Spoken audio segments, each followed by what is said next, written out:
Assalamualaikum warahmatullahi wabarakatuh. Alhamdulillahirabbil alamin. Assalatu wassalamu ala asrofil anbiya'i wal mursalin wa ala alihi wa sahbihi ajma'in, amma ba'd. Yang saya hormati dosen pengampu mata kuliah kewirausahaan, yaitu Bapak dosen Heru Prasetyo SEME, dan teman-temanku sekalian. Perkenalkan, kami dari kelompok 4 ingin memperkenalkan suatu produk baru dari kami, yaitu keripik dari bahan dasar yaitu jantung pisang, ya. Yaitu dari poin A, bisnis makanan kuliner merupakan salah satu bisnis yang dewasa ini berkembang pesat dan memiliki potensi berkembang yang cukup besar. Sudah banyak pelaku usaha yang meraup untung dari usaha kuliner. Ya, dari kami yaitu ingin membuat usaha yaitu dari bahan baku jantung pisang. Kenapa kita pilih jantung pisang? Karena pada masyarakat umum itu jantung pisang belum banyak yang diminati. Nah, biasanya kan kalau jantung pisang itu dibuat sayur ya. Kalau ini kita buat keripik. Nah, untuk itu kami berusaha membuat olahan dari jantung pisang dengan cara yang berbeda, pastinya yang berbeda. Jika biasanya jantung pisang hanya dibuat dengan tidak dimanfaatkan ya, atau dibuang, biasanya seperti itu, maka dari kami akan kami olah sebagai makanan yang istimewa ya. Tapi tidak semuanya jantung pisang bisa diolah, teman-temanku sekalian. Ya, apa saja jantung pisang yang bisa diolah? Yaitu yang pertama, jantung pisang dari jenis pisang kepok, yang kedua pisang batu, yang ketiga pisang siam, dan yang keempat yaitu pisang kluthuk. Ya, untuk jantung pisang yang lain itu belum kami temukan untuk istilahnya kayak cara menghilangkan rasa getir atau pahitnya dari jantung pisang, misalkan pisang raja atau pisang Ambon dan pisang Kecici itu belum bisa menemukan bagaimana cara menghilangkannya rasa pahitnya itu. Yang poin B yaitu visi. Visi dari kami yaitu mengembangkan kemampuan berwirausaha serta berinovasi membuat olahan jantung pisang dengan cara yang unik dan menarik dan menghasilkan makanan yang unik. Nah, yang poin C yaitu misi. Yang pertama, membangun hubungan baik dengan konsumen. Yang kedua, menjaga kualitas makanan yang dijual. Yang ketiga, memberikan harga yang terjangkau.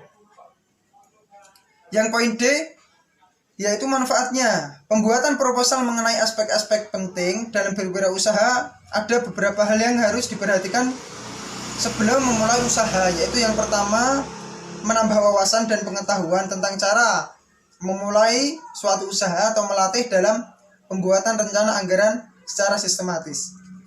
Yang kedua yaitu sebagai pedoman wirausaha untuk tetap fokus pada tujuan dan target bisnis. Yang selanjutnya poin E, tujuan program usaha, yaitu yang pertama belajar berwirausaha, yang kedua memiliki penghasilan sendiri, yang ketiga memperkenalkan produk kepada masyarakat luas. Sekian dari saya, selanjutnya akan dijelaskan oleh Mbak Anita Ramadhani. Terima kasih. Bismillahirrahmanirrahim. Nama saya Anita Ramadhani. Saya di sini akan melanjutkan presentasi dari Mas Erik, yaitu poin F, pasar dan strategi pemasaran. Yang pertama, target pasar. Target pasar adalah semua kalangan dari anak-anak hingga dewasa, terutama untuk ibu rumah tangga dan mahasiswa atau mahasiswi. Yang kedua, strategi pemasaran. Strategi pemasaran mengenai bagaimana produk kami dapat dikenal oleh konsumen melalui beberapa cara, diantaranya yaitu yang pertama, iklan. Periklanan merupakan alat utama bagi pengusaha untuk memenuhi kebutuhan konsumennya. Periklanan ini dapat dilakukan dengan cara memasang brosur-brosur di pinggir jalan atau tempat-tempat yang strategis, atau bisa juga dengan online, dilakukan dengan cara online juga bisa. Yang kedua yaitu penjualan pribadi. Penjualan pribadi merupakan kegiatan usaha rumahan untuk melakukan kontak dengan konsumennya.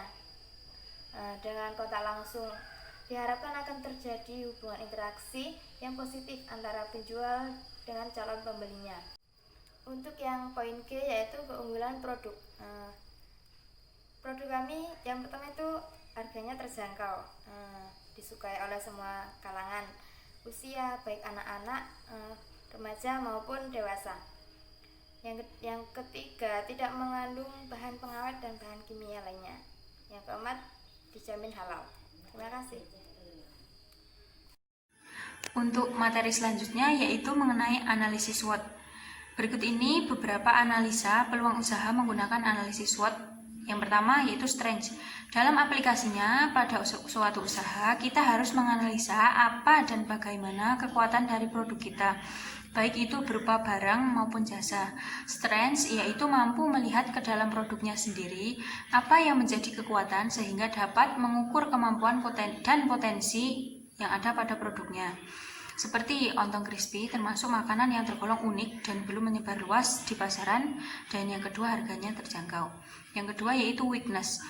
Weakness merupakan kelemahan. Tahap selanjutnya dari analisis suatu proyek usaha adalah menganalisa kelemahan dari produk kita.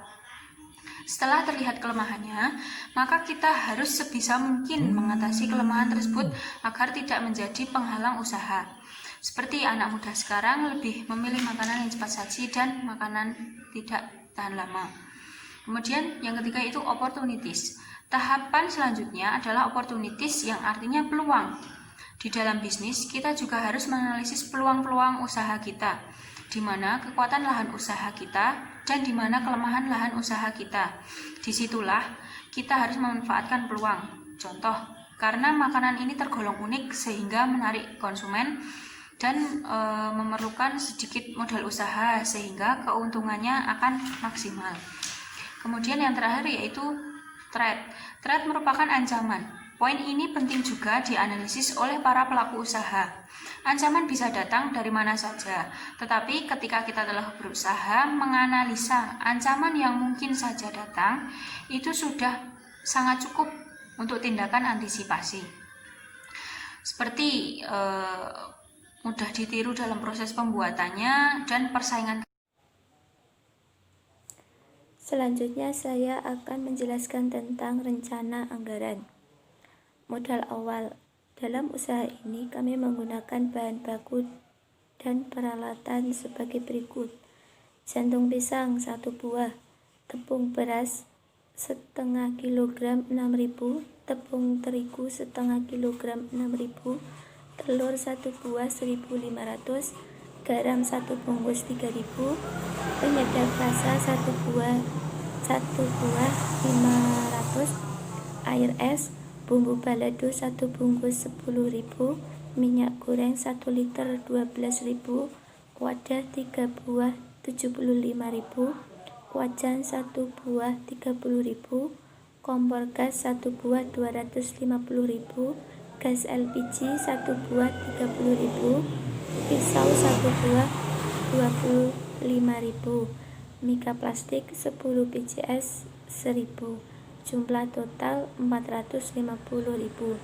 Kemudian harga beli tepung beras setengah kilogram 6.000, tepung terigu setengah kilogram 6.000, telur 1 buah 1.500, garam 1 buah 3.000, penyedap rasa 1 bungkus 500, bumbu balado 1 bungkus 10.000, minyak goreng 1 liter 12.000, dan mika plastik 10 PCS 1.000, maka jumlah total 37.000. Harga jual nama makanan ontong pisang jumlah 10 bungkus, harga per bungkus 5.000, total dikalikan 10 bungkus kali 5.000 yaitu 50.000.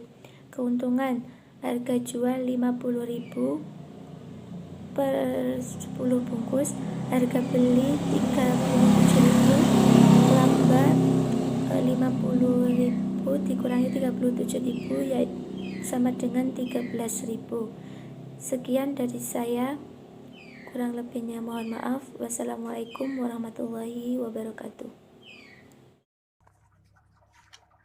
Pada tahap selanjutnya yaitu pembersihan jantung pisang, di mana jantung pisang yang akan kita gunakan ini adalah pada bagian bunganya.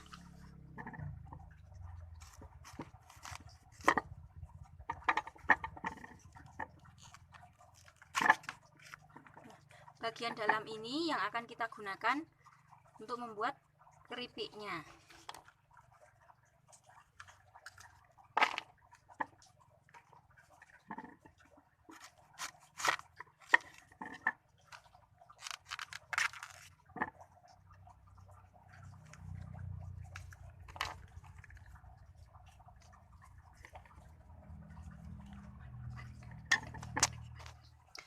Setelah 5 menit, kemudian kita tiriskan jantung pisang yang telah kita rendam tadi.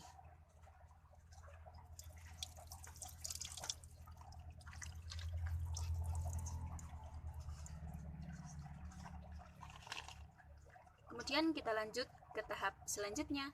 Ya, untuk bahan-bahannya yang pertama 6 sendok tepung beras, 3 sendok tepung terigu. Perbandingannya adalah 2:1, di mana 2 sendok tepung beras dan 1 sendok tepung terigu. Di sini menyesuaikan dengan banyaknya jantung pisang yang akan digunakan. Kemudian ada garam, telur. Fungsi telur ini adalah untuk membuat adonan menjadi lebih renyah. Kemudian ada penyedap rasa 1 bungkus, ada air putih, dan yang pasti jantung pisang. Setelah tadi ditiriskan, kemudian sekarang kita lanjut untuk menambahkan air hangat untuk jantung pisang ini agar teksturnya menjadi lebih empuk untuk nantinya.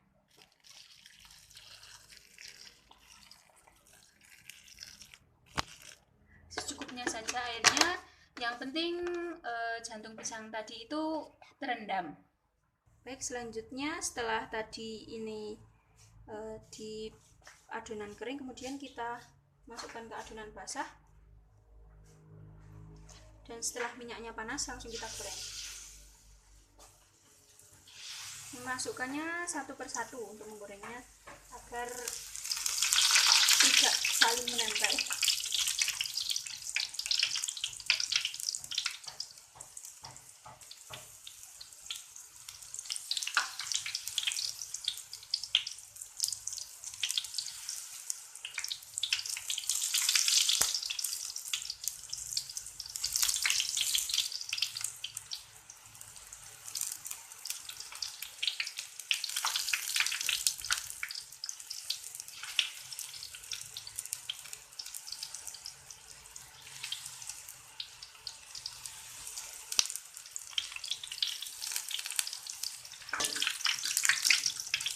Kemudian kita bolak-balik agar matangnya merata. Setelah matang, kemudian kita tiriskan.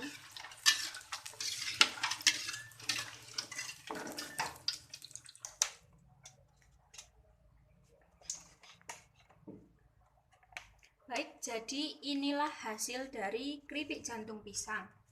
Rasanya kriuk dan mantap. Kemudian untuk pengemasan kita menggunakan mika ukuran ini. Mungkin kedepannya bisa dengan ukuran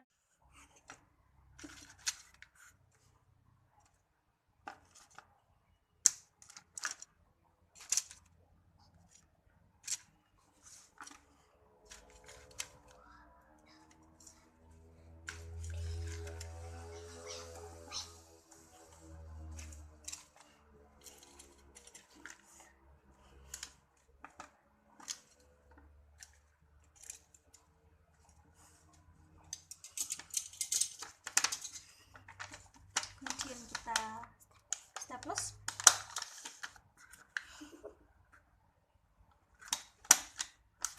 Nah, jadinya kemasannya seperti ini.